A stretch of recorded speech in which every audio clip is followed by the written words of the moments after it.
Balik maneh neng Cafe Talk Show. Baik, ini pertanyaan mendalam. Iya. Ya, kalau tadi agak dangkal sedikit, mendalam.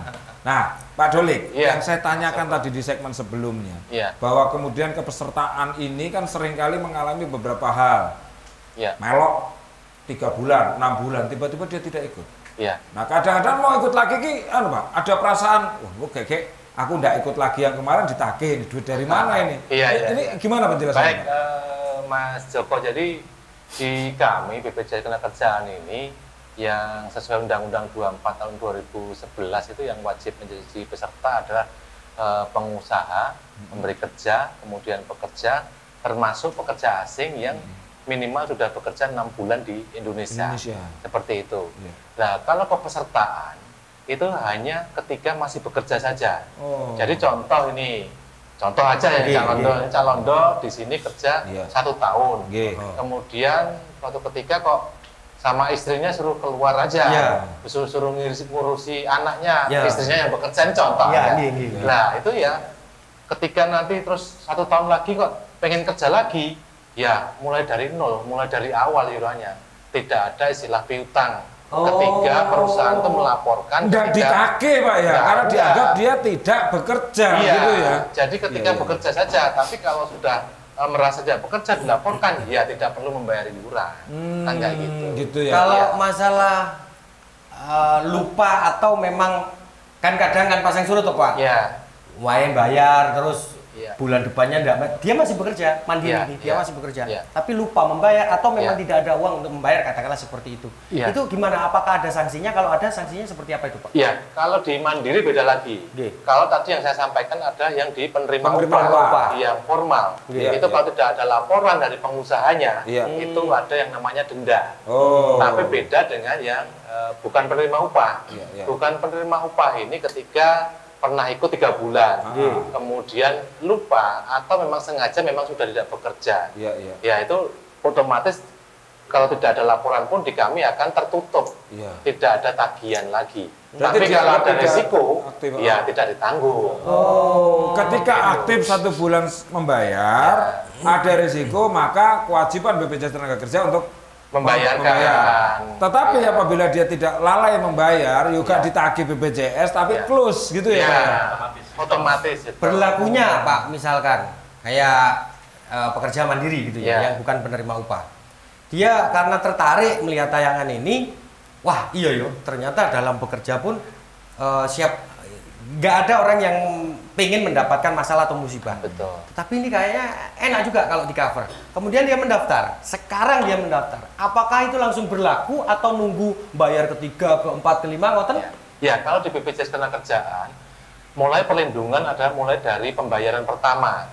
Contohnya tadi pagi mendaftarkan, kemudian langsung mampir ke bank dan dibayarkan iuran pertama. Pulang dari bank ada risiko, itu sudah tercover dari kecelakaan kerja.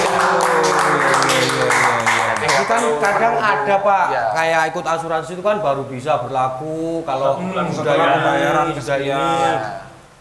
Jadi misalnya bayar asuransi kayak tonggoku itu kan melok bayar deh. Begitu kecelakaan cuma dibantu tensoplase tok karena cuma 1 bulan masih.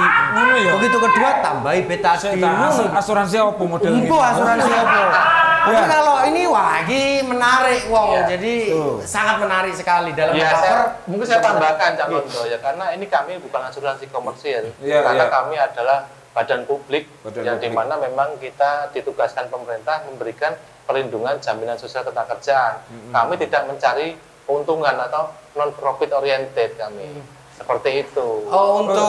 Untuk pemirsa, yang penting si jingkas dong. Ini berkaitan dengan keikutpesertaan yang melebihi batas waktu sudah lama ini. Saya pernah ketemu sama teman juga ya Pak, karyawan di BPJS Tenagakerja. Itu katanya kalau misalkan ada suatu hal 3 tahun ikut, anak-anak ditanggung beasiswa, itu itu Pak? Oh gini, itu sekarang ada manfaat beasiswa itu melekat pada manfaat program. Jadi ketika peserta kita mengalami risiko kecelakaan kerja sampai meninggal dunia, minimal kepesertaan 1 tahun, itu langsung mendapatkan beasiswa untuk 2 orang anak mulai dari TK sampai perguruan tinggi. Wih, untuk 2 orang anak. TK sampai perguruan tinggi. Itu selain mendapat uang santunan. Betul, santunan kematian, betul. Kemudian kalau meninggalnya itu bukan karena kecelakaan kerja, mungkin meninggal karena sakit atau kegiatan yang tidak ada hubungannya dengan pekerjaan, itu minimal kepesertaan 3 tahun. Kalau meninggal dunia itu ahli waris anak-anaknya, 2 orang anak juga berhak untuk mendapatkan beasiswa sampai kuliah. Dan ekstrimnya gini Cak Londo, Mas Joko. Yang namanya jaminan kematian di BPJS Ketenagakerjaan itu meninggal karena apapun. Kita tidak melihat penyebabnya. Ekstrimnya itu bunuh diri, kalau sukses pun kita jamin. Kita beri.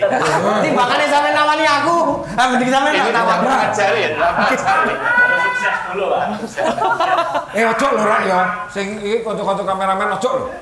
Jadi ngene pemirsa sing jelas kabeh wong sampean, aku semua orang yang waras tidak akan ingin mendapatkan musibah, mendapatkan kecelakaan.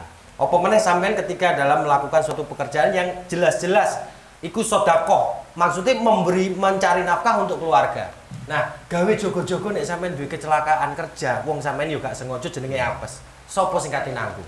Tapi dengan hanya 16.800 mandiri sampean tempel ban, sampean beli jok 16.800 mong. Hanya sekali dalam 1 bulan itu sudah bisa mengcover sampean tanpa meribetkan keluarga. Nek misalnya sampean mendapat kecelakaan kerja, bingung dengan biaya dokter dan yang lain-lain. Ini sangat luar biasa dari pemerintah. Ya, dan satu lagi yang paling penting kesadaran masyarakat bahwa ketika pertanyaannya adalah di mana negara hadir ketika kita ini mengalami sesuatu, maka jawabannya negara sudah memberikan perangkat piranti untuk mengamankan warga masyarakatnya. Tetapi ojo lali kudu melok. Negara hadir sampai kecelakaan kerja, wah aku gak di-cover padahal aku warga negara Indonesia, pasale lo ya. Tetapi jangan lupa negara juga bisa tahu Anda ada karena Anda ikut dalam kepesertaan. Ini aku pengen bangun rumah ini. Wes aku terdaftar aku. Karena kan kita di bawah naungan PT Jember Fashion. Semua karyawan dimasukkan, diharuskan dilindungi. Dan negara hadir bersama kita. Luar biasa. Gonge. Dari semua tadi talkshow ini saya yakin manfaatnya banyak, edukasinya banyak, informasinya juga banyak yang bisa diterima oleh panjenengan semua pemirsa. Nah ini gonge sing paling penting. Monggo nyuwun Bapak Kepala BPJS Ketenagakerjaan untuk closing segmen Kak kepada pemirsa Jember 1 TV. Monggo silakan. Baik pemirsa Jember 1 TV, saya harapkan semua pekerja, baik pekerja itu di sektor formal, informal, tadi saya sampaikan yang di awal bahwa pekerja itu ada di sektor penerima upah, bukan penerima upah, jasa konstruksi, maupun pekerja migran Indonesia. Silakan lindungi diri Anda di dalam program jaminan sosial ketenagakerjaan ini. Karena ini program pemerintah, kalau teman-teman pekerja tidak terlindungi ini berarti rugi. Jika ada resiko-resiko itu baik diri sendiri maupun keluarga itu tidak terlindungi oleh program BPJS Ketenagakerjaan. Dan saya tambahkan satu lagi, untuk channel-channel pendaftaran sekarang sudah sangat mudah, bisa di kantor pos, kemudian juga channel-channel yang lain seperti perbankan, himbang-himbara, itu juga sudah bisa menerima pendaftaran BPJS Ketenagakerjaan. Silakan nanti pemirsa Jember TV jika ingin tahu lebih dalam tentang program ini, bagaimana mendaftarkan, bisa langsung datang ke kantor BPJS Ketenagakerjaan Jember yang ada di Jalan Lejen Sutoyo, Jember. Seperti itu mungkin closing dari kami. Pemirsa Jember 1 TV, informasi yang mengedukasi ini menjadi bagian kita semuanya. Salah satunya mengenai apa yang Anda pertanyakan, apakah kemudian tenaga kerja mandiri itu juga negara hadir bersamanya. BPJS Tenaga Kerja telah menjelaskan semuanya. Insya Allah mudah-mudahan manfaat. Apa yang tadi kita sampaikan itu bisa menjawab pertanyaan-pertanyaan yang selama ini mungkin tidak pernah terjawab ini. Jadi harapannya adalah pemirsa Jember 1 TV yang merupakan bukan penerima upah, yang mandiri, harapannya iki program apik wong. Jadi paling tidak kita ada yang melindungi dikala kita sedang apes, gampangin ngono ae. Apes wayahe kerja, golek kerja kan wos pahalane gede wong, berjuang untuk memberi nafkah. Tapi jenenge apes, gak ono wong iso sing nolak. Tapi lek wis keterima ya apa-apa karena ndak bisa menolak, ada BPJS Ketenagakerjaan yang akan membantu kita mengurus apapun itu, cekne keluarga dan kita nggak perlu bingung, nggak perlu repot-repot. Nah, terima kasih kehadirannya Pak Dolik, Mas Fajar, Mbak Ida. Mencerahkan sekali untuk masyarakat kita semuanya. Mudah-mudahan ra bosen-bosen teko neng Cafe Talkshow. Ini menunya spesial memang. Oke. Akhir kata mungkin bagi pemirsa kita. Sampai ketemu meneh nang nggone Cafe Talkshow. Sing jelas Cafe Talkshow Jember 1 TV akan menghadirkan tokoh-tokoh yang kompeten di bidangnya agar bisa memberikan edukasi juga informasi yang jelas, bukan hoax kepada pemirsa Jember 1 TV.